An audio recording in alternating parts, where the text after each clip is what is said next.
tout le monde. Comme je vous ai dit, nous sommes dans une séance de plusieurs cours concernant ce qu'on avait dit le titre, la pollution. Donc, dans le premier cours, nous avons parlé que Dieu a créé un monde parfait. Et ce monde parfait, ce que Dieu nous a demandé, c'est de ne pas l'abîmer. Dans le deuxième cours, nous avons vu pourquoi Dieu nous demande de ne pas abîmer le monde, parce que Dieu nous a donné une capacité d'apporter un plus au monde. Et seulement nous, les êtres humains, non pas les animaux, avons cette capacité d'apporter ce plus. Et parce que nous avons cette capacité d'apporter ce plus, alors nous avons aussi, pour un libre arbitre, la possibilité de tirer le monde vers le bas. Et seulement l'homme peut tirer le monde vers le bas. Et c'est pour cela que nous sommes ceux qui dérangeons la planète. Alors, ou nous allons vers le haut, ou nous allons vers le bas. Dans le troisième cours, dans cette pollution, avant d'arriver à des pollutions beaucoup plus raffinées, beaucoup plus élevées, nous avons pas nous parler tout simplement de la pollution de notre corps, de prendre conscience que notre corps est en bonne santé à l'origine. Akadosh Baruch Hu nous a donné quelque chose de merveilleux, un cœur, un corps en bonne santé, un bon cœur. Notre cœur fonctionne, nos poumons fonctionnent, notre rate fonctionne, sauf ce cas de Shalom qui sont nés malades. Et là vient ce que la Torah nous dit, Vera Poirape, le docteur a un devoir de guérir les personnes. Mais parlons de nous. Nous avons pollué notre corps. Comme je vous ai dit la dernière fois, la chose déjà la plus simple, c'est déjà la cigarette.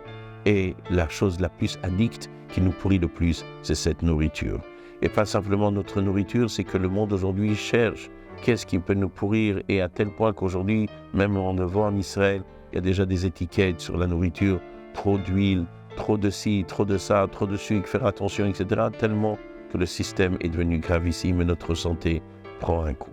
Ce que je voudrais aujourd'hui, c'est de vous parler de quelque chose à un niveau encore plus supérieur. Après, nous avons vu la pollution du corps. Moi, ce qui m'intéresse aussi, évidemment, c'est la pollution de notre esprit. Et évidemment, si la prise de conscience de la pollution de notre esprit va être là, cela va régler toutes les sortes de pollutions qui vont être en dessous cette notion-là. Et cette pollution que je voudrais vous parler aujourd'hui, c'est la pollution de notre manière de réfléchir, notre manière de vivre. Dans notre vie de tous les jours, aujourd'hui, nous voyons que nous avons des difficultés. Et chacun d'entre nous pense qu'il y a des problèmes. Et la vérité, c'est que de la même manière que Dieu a créé notre corps en bonne santé, et c'est nous qui avons fait rentrer dans notre corps des choses négatives et qui ont pourri notre corps, et a tiré notre corps vers le bas. On a mal au dos, on a mal aux jambes, on a mal au ventre, on a mal à la tête, et on nous semble obligés sur ça après de se polluer avec des cachets, etc. Nous avons attiré dans notre vie la négativité. Mais la normalité que Dieu a créée, l'homme et la femme, tout va dans le bon sens. Seulement, nous avons apporté dans notre vie une certaine pollution. Alors, il y a les pollutions qui sont les pollutions que nous avons apportées avant le mariage, qui viennent se rajouter dans le mariage, donc qui vont créer des négativités entre nous.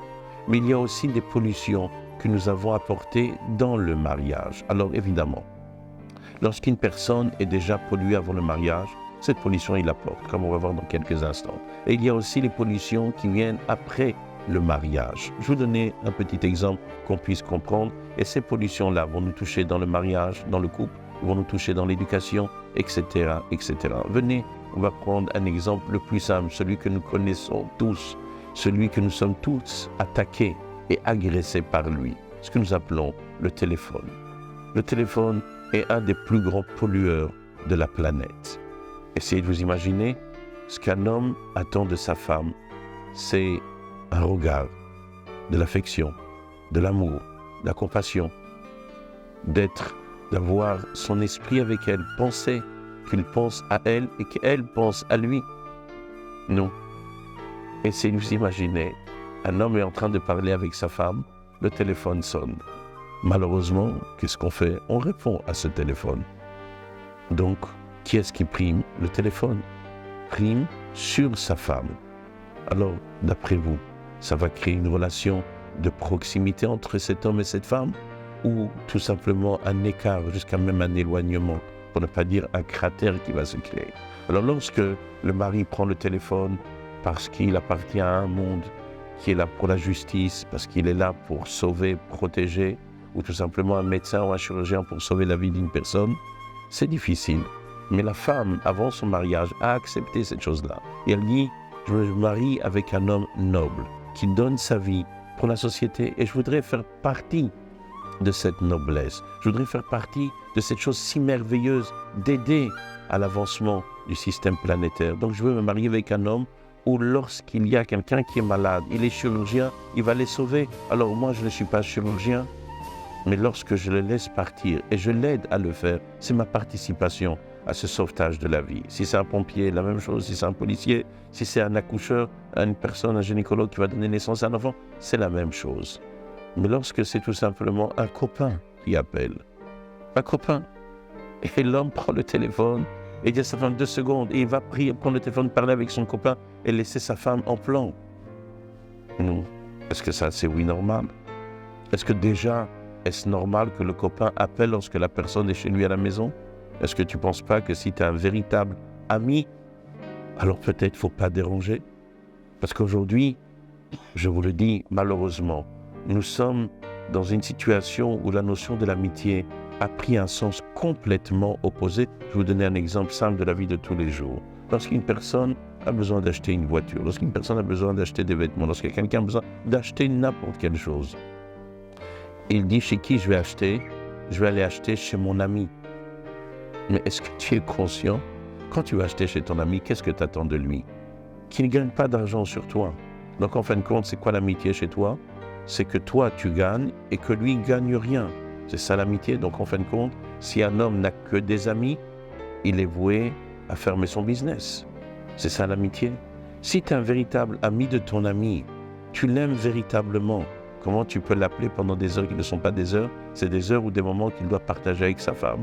Ce sont des moments où il doit partager avec ses enfants. Et la même chose, ça soit ami avec eux ou ami sans eux. Que ce soit la dame qui a une amie. Madame a une amie qui l'appelle, mais qui le dérange avec ses enfants, qui le dérange avec son mari. Donc en fin de compte, si on réfléchit bien, un homme et une femme sont ensemble. Des parents sont avec leurs enfants à table. Mais il y a un pollueur. Ce pollueur va être ce téléphone. Donc en fin de compte, ce n'est pas la relation qui est problématique, c'est parce que j'ai mis un téléphone. Je retire ce pollueur. J'ai pris conscience qu'en fin de compte, le monde est normal. Un homme et une femme peuvent s'aimer. Un homme et une femme sont faits pour s'aimer. Un homme et une femme sont faits pour aller de pair. La même chose des parents-enfants. Cet amour naturel encore plus grand qu'il y a entre un homme et une femme parce qu'il est naturel. L'amour d'un enfant pour son père, l'amour d'un enfant pour sa mère est naturel. Mais malheureusement, qu'est-ce qu'on fait à table? Alors, on peut utiliser les téléphones ou tout simplement ce qu'on appelle la télévision, qui est aussi un pollueur. Et à table, au lieu qu'on se parle tous ensemble, il y a la télévision et on regarde la télévision. C'est-à-dire, au lieu que le centre de table soit la famille, à part du beau centre de table de la nourriture qui se trouve sur la table, le centre de table devient la télévision. Et là, qu'est-ce qui se passe? On s'aperçoit qu'il y a un écart qui se fait entre monsieur et madame, un écart entre parents et enfants et parents. Donc en fin de compte, la normalité est bonne. Cette relation que Dieu il a fait qu'un enfant soit attaché à son père, soit attaché à sa mère, tout va dans le bon sens. Seulement, il y a un pollueur. Et ce pollueur n'est pas le monde. Ce pollueur, c'est moi qui l'a rentré. C'est moi-même qui l'a même créé, ce pollueur. Notre travail à nous est de la même manière de faire prendre conscience, comme on a vu dans la séance d'avant, que le corps en bonne santé, il est né en bonne santé. Notre corps est en bonne santé. Nous sommes nés en bonne santé. Seulement nous avons rentré un pollueur. La même chose ici. La relation parent-enfant est bonne naturellement. Dieu l'a créée d'une manière normale, comme nos poumons fonctionnent normalement. Dieu a créé la relation entre monsieur et madame dans une bonne direction. Qui est-ce qui nous a pourri ça? C'est ce pollueur. Un de ces pollueurs, tout simplement, c'est le téléphone. Un de ces pollueurs, c'est la télévision. Le travail à nous n'est pas de créer un bien-être entre nous et notre femme, un bien-être entre nous et nos enfants. Il est là, ce bien-être. Comme notre corps qui est en bonne santé. Ce qu'on a besoin, c'est de sortir ce pollueur. Donc, ce que je voudrais, c'est que chacun d'entre nous, et comme on va voir dans la prochaine session, un peu plus dans les détails, mais ce que je voudrais qu'on comprenne tous, c'est que le point initial, le point de démarrage, le point d'ancrage est positif. Nous n'avons pas de problème. Le problème que nous avons, c'est ce que nous rajoutons, ce que nous faisons rentrer dans notre vie, et non pas qu'il a été mal construit. Le système est bon, la nature est bonne, mais la pollution, c'est nous qui l'avons apportée. Alors, Bezrat Hashem, que chacun d'entre nous prenne conscience que s'il arrive à prendre ce pollueur et le mettre de côté. Essayer de tout simplement d'être avec sa femme, il va s'apercevoir, waouh, j'aime ma femme, elle m'aime, j'aime mes enfants, je les aime, je suis attaché à eux, mais pourquoi j'arrive pas? Parce que j'ai rentré ce pollueur. Alors, Bezrat Hashem, que nous soyons tous capables de sortir ces pollueurs de notre vie pour essayer de retrouver la normalité qu'il y a à l'origine. Et que cette normalité, comme disent nos sages, que lorsque Dieu il a créé le monde, Bati Legani Achotikala. Lorsque Dieu il a créé le monde, alors Ikar Shechina Betartoni Maïta. La Shechina à l'origine était ici-bas dans ce monde. Malheureusement, avec nos péchés, nous avons apporté la pollution. Nistal Kashchina. La Shechina est partie.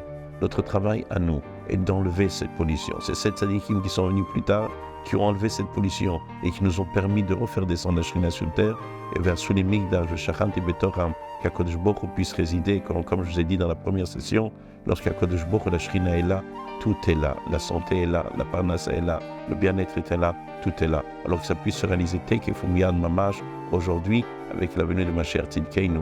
Amen. Kenye Ratzon.